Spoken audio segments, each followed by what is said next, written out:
Rashmi Ray, The Season of Love.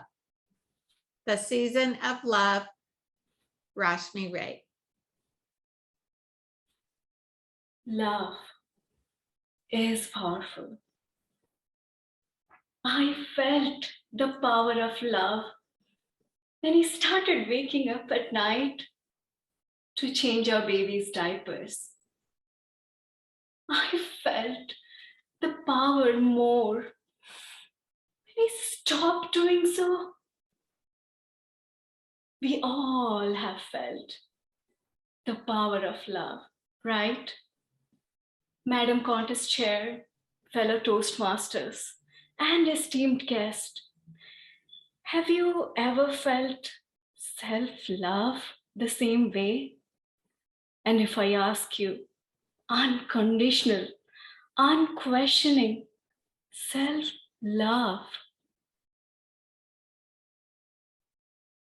To answer this question, let me take you to my pillar of positivity, Grandma. Lovingly, I called her Bo. Bo was always full of life, raving about good things. I grew up captivated to her tales. As a child, she was mischievous, yet grand. Everything about Bo had to be grand. But as I became busier, life around me was not quite the same. It was all a fantasy she portrayed to my naive eyes. She soon became annoying. How can? How can somebody be so blissful? How can somebody be so radiant when she has gone through terrible times? Bo was in her early 30s when Grandpa left her in an unfortunate accident. Back then, in Indian society, there was no room for a widow.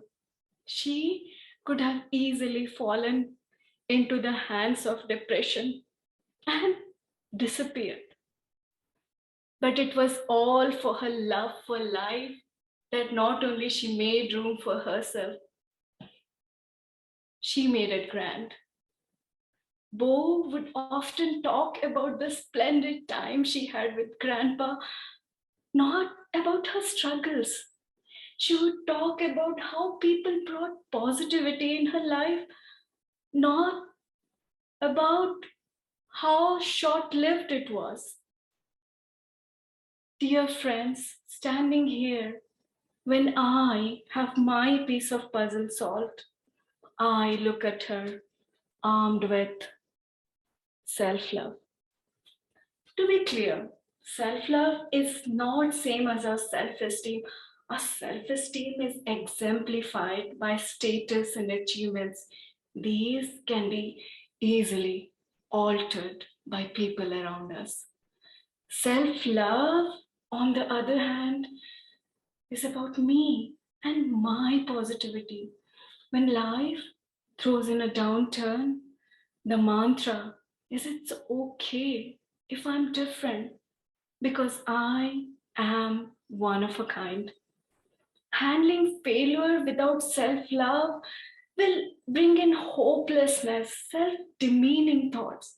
One can easily fall into the hands of anxiety disorder, into the clutches of depression.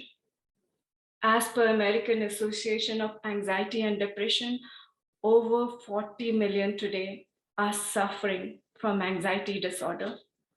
Over 40 million. That is 5 times the population of state of Indiana. Negative thinking brings in a chaotic nervous system. Positivity brings our system into alignment. Researchers have proven time and again that positive thinking strengthens our heart, our arteries. Do you still have your doubts? It's okay. You are not alone in this.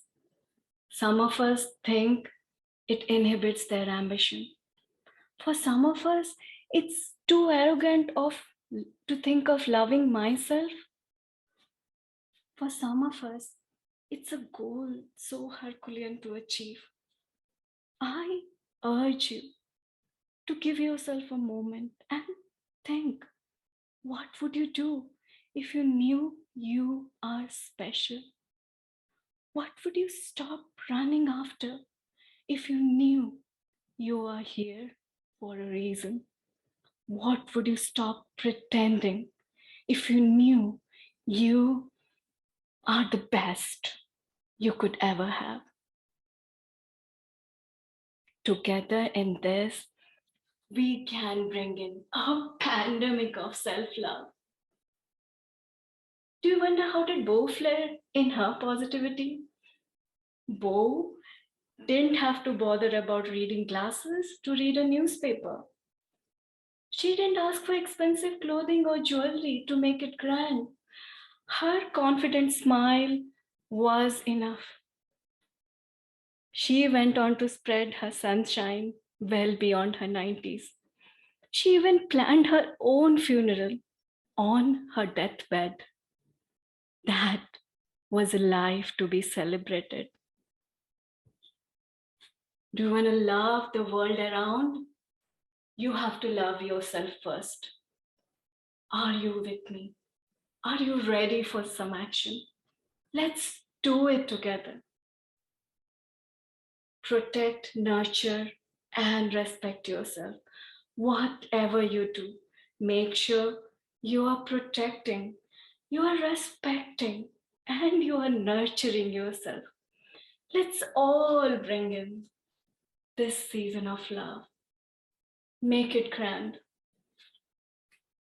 Right now, Madam Contest Chair.